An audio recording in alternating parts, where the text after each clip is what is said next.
Oke, ada lagi yang ingin bertanya yang lain? Asdar bisa paham? Asdar yang tanya berarti Asdar dulu harus paham nih. Sudah, Bu. Oke. Ada lagi yang ingin bertanya yang lain? Bu, izin bertanya, Bu. Ya, Bibi. Saya masih agak kurang paham tentang yang method constructor, Bu. Gunanya untuk apa aja ya? Mungkin kalau saya cari di internet, itu untuk salah satunya untuk buat objek dari class circle. Cuman mungkin ada fungsi lainnya, Bu. Oke. Ya, metode konstruktor. Fungsi lainnya tidak ada karena memang namanya itu adalah konstruktor, ya, konstruktor, konstruk. Nah, konstruktor ini dia ya. Ya. Jadi metode konstruktor, ya, metode konstruktor ini digunakan untuk mencipta objek. Ya, mencipta objek. Pertama, cipta objek. Ya, cipta objek. Nah, saat kita menciptakan suatu objek, kan minggu lalu sudah kita bahas bahwa objek ini ada keadaan. Nah, keadaan atau atribut ini makna lainnya seperti datanya. Jadi setiap objek itu ada data. Nah, sewaktu kita ciptakan objek, maka data dari objek tersebut kita beri nilai awal. Nah, makna memberi nilai awal itu adalah inisialisasi. Jadi inisialisasi dalam bahasa Inggrisnya itu adalah initialize, maknanya proses untuk memberikan nilai awal. Nah, jadi metode konstruktor sewaktu dia menciptakan objek, maka dia juga akan menginisialisasi atau memberi nilai awal kepada objek. Nah, metode konstruktor ini ada syaratnya. Syaratnya namanya harus sama persis dengan nama kelas. Ya, sama persis bermakna kalau huruf kecil atau huruf besar itu berbeda. Ya, jadi kalau misalnya contoh di sini nama kelasnya itu adalah tiket mesin, maka nama metode konstruktornya juga tiket mesin, T-nya besar, M-nya besar. Kalau kita buat misalnya M-nya di sini jadi kecil, maka itu sudah bukan lagi metode konstruktor. Ya, metode konstruktor namanya harus sama persis dengan nama kelas. Oke, nah itu ya ciri-cirinya dulu. Nah, metode konstruktor memang gunanya untuk menciptakan objek. Ya, kalau cari di internet, ya sama saja, memang digunakan untuk menciptakan objek karena namanya ini konstruk. Konstruk itu kan kayak apa namanya ya? Kalau kayak kita melihat kontraktor, nah saat membangun gedung kan apa yang dilakukan kan membangun. Nah, jadi konstruktor berarti kita akan membangunkan atau menciptakan objek. Nah, di dalam bahasa Java itu secara otomatis ada metode ini. Jadi ada secara otomatis itu default konstruktornya udah ada. Nah, konstruktor yang default ini tanpa parameter. Contoh ya, misalkan saya buat seperti ini.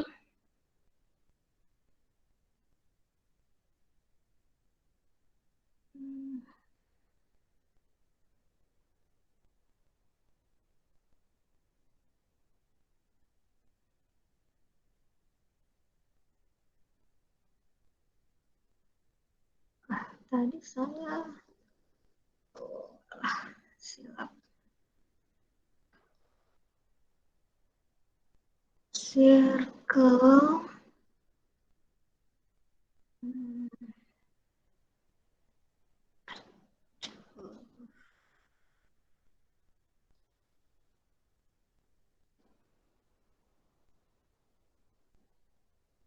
Oke, ya. Jadi di sini saya buat nama kelasnya adalah circle. Ya. Nah, kalau di Bujay kan udah ada bawaan biasa kalau kita ciptakan satu objek itu udah ada bawaan. lengkap dengan komentarnya, ya, komentar seperti ini udah lengkap seperti ini. Nah, bawaannya public class circle, private integer x, ini konstruktornya, dan ini ada satu contoh metodenya.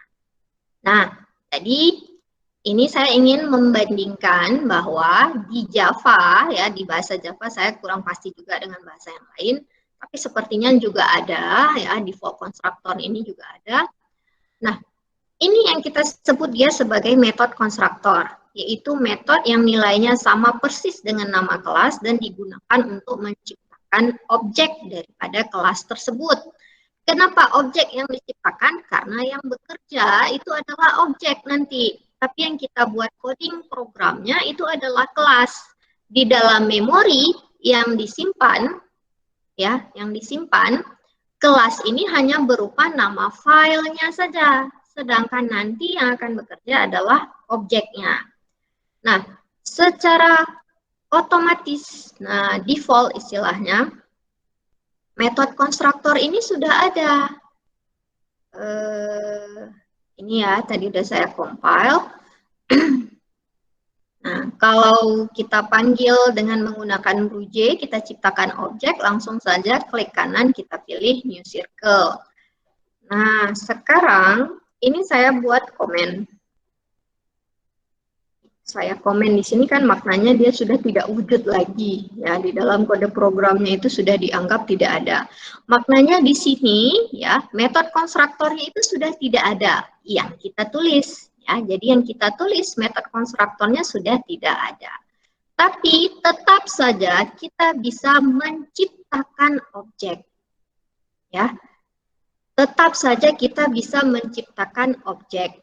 Nah, objeknya ini kenapa bisa kita ciptakan? Karena memang, ya, pada bahasa Java, bahasa yang lainnya juga, kalau saya tidak salah juga ada istilahnya default constructor, metode default, metode bawaan untuk menciptakan objek. Jadi setiap tadi saya menciptakan objek, ya, secara apa namanya, ya, bawaan setiap objek tadi itu akan memiliki data. Apa datanya? Itulah yang kita sebut dia sebagai instant variable ataupun atribut atau keadaan. Setiap atribut tadi nanti ada nilainya. Ya, di sini ditulis private int x. Dari mana dia? Dari ini. Instant variable atau atribut x. Tipe datanya int. Hak aksesnya private. Ya. Nah, kalau di sini saya tambah lagi nih, private double radius. Ya, case compile kembali. Nah, saya compile kembali, kemudian saya ciptakan satu objek circle. Circle 1. Nah, apakah dia sudah ada data? Ada. Apa datanya? Ini dia datanya. Makanya dikatakan instant variable. Instant itu adalah objek. Jadi variabel bawaan setiap kita menciptakan objek, maka variabel ini itu apa namanya, ya? Data. Ya, data daripada objek tadi pasti akan ada nilainya. Nah, kita di sini nggak membuat nilai apapun. Ya, kita tidak membuat nilai apapun, kita tidak memberi nilai x-nya misalnya 5, radiusnya misalnya 10, kita tidak berikan nilai. Tapi, ya, metode default constructor ini, dia secara otomatis memberi nilai awal atau inisialisasi. Inisialisasi ini akan tergantung kepada tipe datanya. Ya, kalau nggak salah di slide juga ada saya jelaskan bahwa akan sangat bergantung pada tipe data.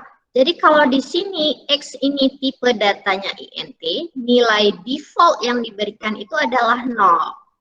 Kalau radius di sini tipe datanya double, nilai default yang diberikan itu adalah 0,0. Ya. Kalau char, tahu kalian nilai default dari char? Char apa ya? C misalnya. Nah, Nah, untuk char, kalau saya nggak salah, ini dia. Kenapa jadi?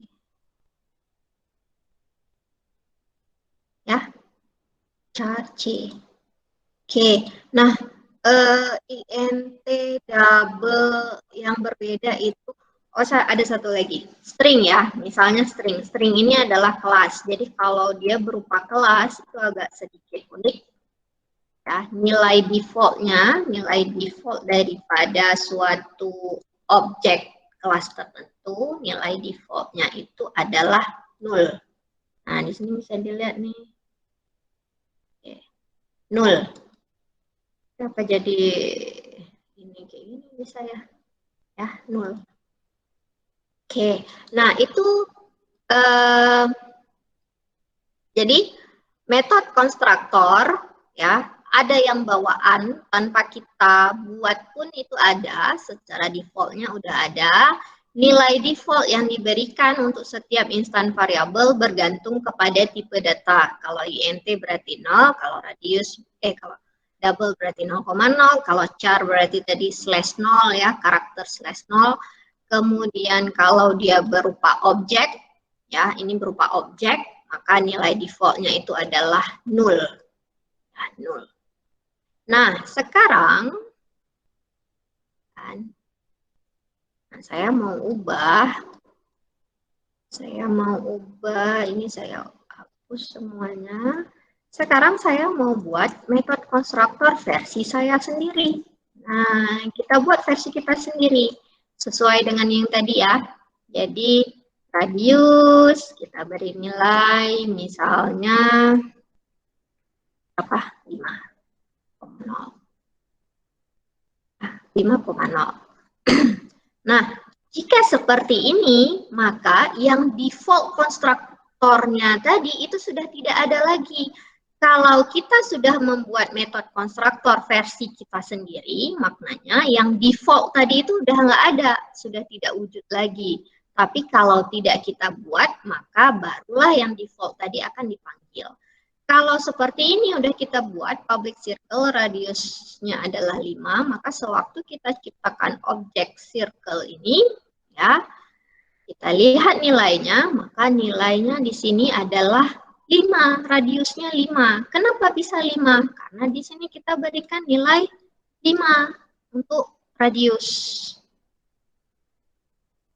Ya, seperti itu Habibie, apakah sudah menjawab pertanyaannya? Lumayan, Bu.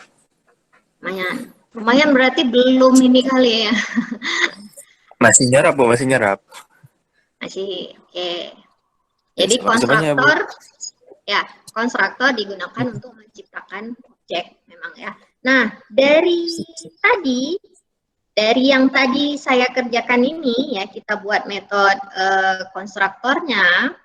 Nah, di dalam BlueJ, itulah uniknya BlueJ, kita nggak perlu menggunakan metode main untuk menciptakan objek ini. Jadi mau kita ciptakan objek berapapun di sini boleh. Karena memang BlueJ ini didesain, ya saya pernah baca juga istilahnya biografi dari penciptanya ini, memang didesain itu untuk object oriented programming. Sehingga kita tidak perlu membuat metode main, ya metode main-main, public static void main dan seterusnya untuk menciptakan objek. Ya, jadi dari sini, dari BlueJ ini langsung kita bisa menciptakan objek untuk testing istilahnya ya.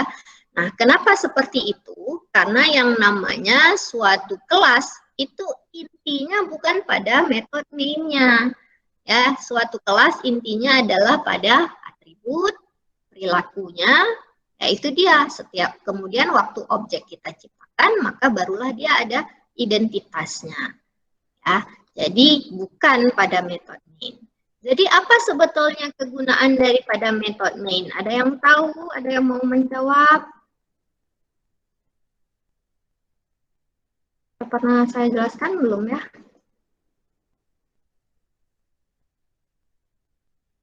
Ada yang tahu? Asistennya ada yang sudah menjelaskan apa kegunaan dari metode main?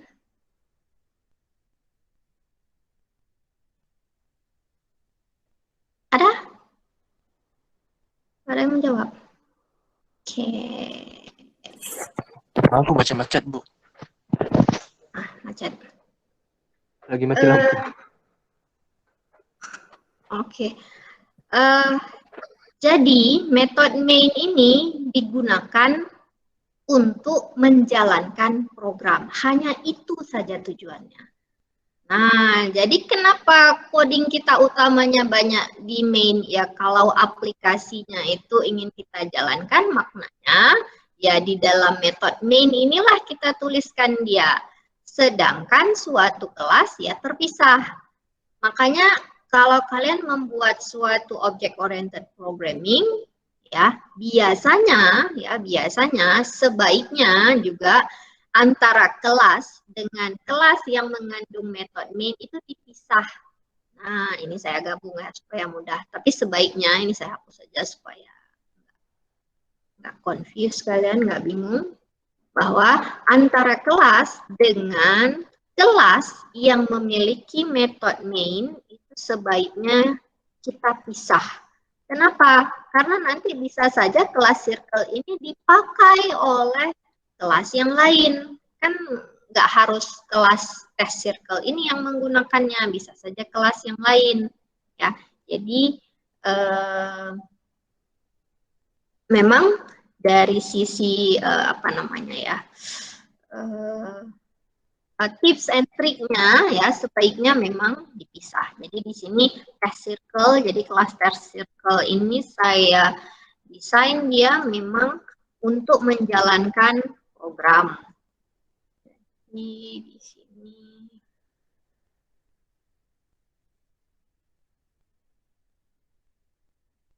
untuk menjalankan program. Nah, contoh di sini saya ciptakan tadi satu objek circle C1 sama dengan new circle. Nah, C2 sama dengan new circle ini. Nah, jadi kalau kita run programnya, ya, kalau kita klik kanan, kalau yang ini tadi karena nggak ada method main, dia nggak ada pilihan method main. Tapi karena yang test circle ini saya sudah buat method main, maka method mainnya di sini sudah muncul. Oke, mana dia? Oh iya ya, kita nggak melakukan apapun ya, nggak kita cetak apapun di sini. Nah, misal saya mau cetak nih, saya mau cetak circle-nya ini kita tambahkan metode aksesor dulu ya. Public ya, metode aksesor. Berarti get radius. Maknanya dia akan mengembalikan radius. Maka return type-nya apa? Double. Oke. Get radius. Nah, kita tidak perlu parameter. Berarti langsung seperti ini. Nah, karena dia adalah metode get atau metode aksesor, gunanya untuk mengembalikan radius, maka kita ketik di sini return radius. Oke, compile kembali. Nah, sekarang yang test circle ini dan kita cetak nilai radiusnya, system.out.print C1.get radius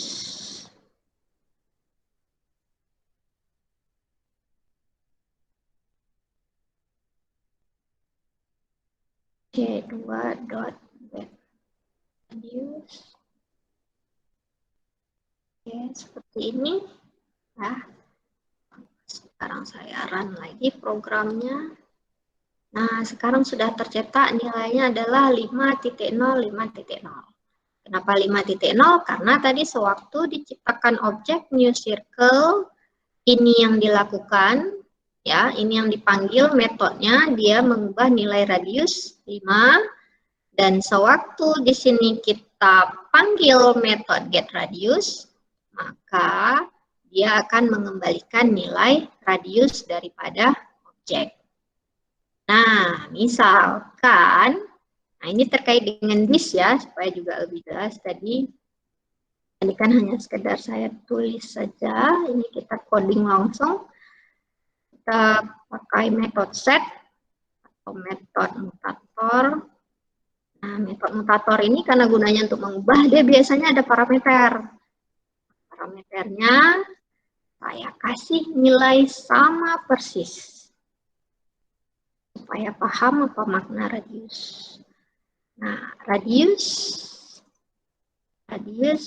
sama dengan radius. Kompar kembali. Ya.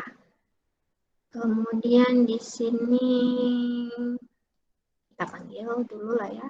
C1.set radius. Ubah nilainya misal jadi 10.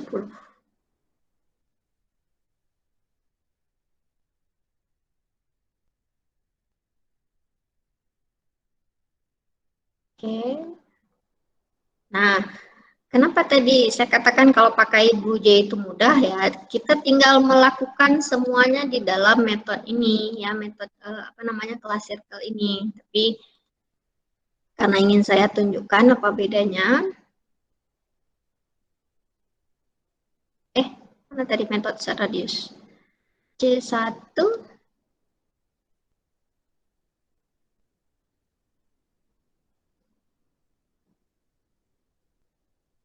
radius sama dengan radius.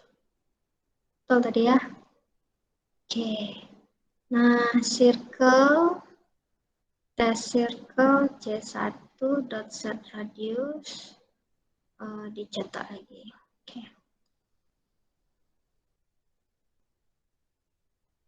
Hai. Oh alah. Ini masih tercetak yang sebelumnya karena saya nggak clear screen-nya. Oke, kenapa jadi 5? Harusnya 10 dia. C1.set radius. Oke. C1.get radius. Bu, ya. Di apa yang ketiga bukan set radius, Bu. C1.set radius. Tetap get radius. Tetap get radius, Bu. Iya, get radius itu untuk mengembalikan nilai daripada radius. Ya, jadi untuk mengembalikan nilai daripada radius. Ini kenapa nggak berubah ya? Apanya silap nih? Harusnya tuh.